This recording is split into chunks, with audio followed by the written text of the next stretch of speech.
Olá, quarto ano, tudo bem? Nós na última aula trabalhamos com aquele assunto relacionado aos bens que se sujeitam à execução, né? Nós vimos que, em regra, os bens que se sujeitarão a um processo de execução são os bens que pertencem ao executado, quer esteja em poder dele ou em poder de terceiro, ou também bens eventualmente de outras pessoas que se vincularem à execução por algumas relações, como por exemplo a situação do sócio, a situação do cônjuge, a situação do fiador. Portanto, a gente vai ter algumas possibilidades de que a execução, embora direcionada a uma pessoa, alcance bens ou que seja dela e esteja em poder de terceiro, ou que sejam de outro e eventualmente esta venda seja desconsiderada, ou que seja de outro e pela sua relação com a dívida ou com a pessoa do executado vão acabar por ter os seus próprios bens penhorados.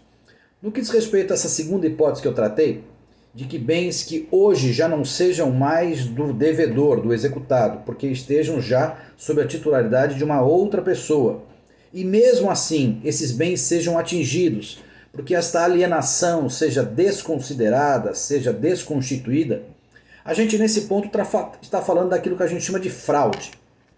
Portanto, o ato de fraude é o ato pelo qual o devedor, com conluio ou não, pratica uma conduta que tenta esvaziar as garantias da execução.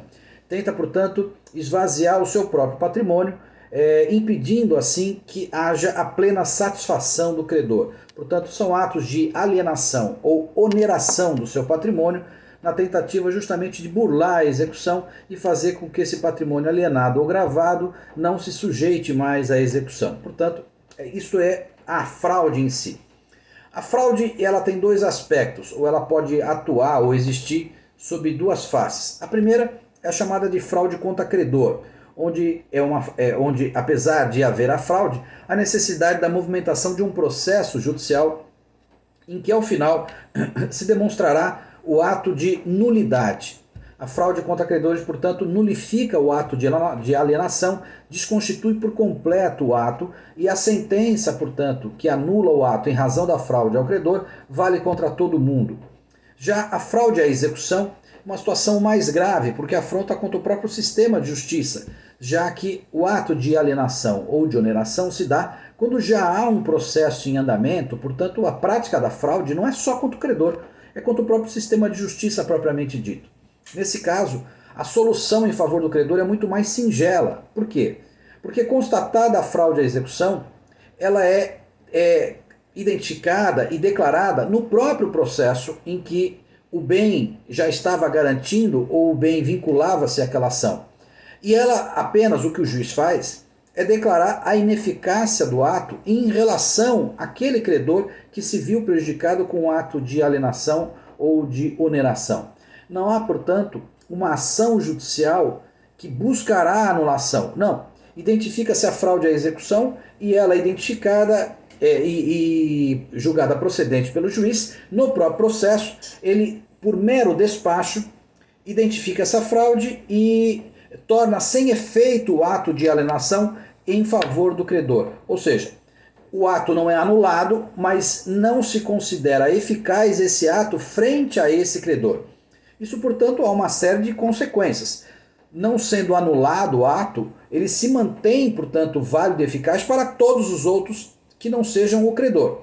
Eu digo isso, por exemplo, num exemplo que a gente pode dar, em que, apesar de haver fraude à execução e haver a declaração de ineficácia, vamos imaginar que o devedor pague o seu débito.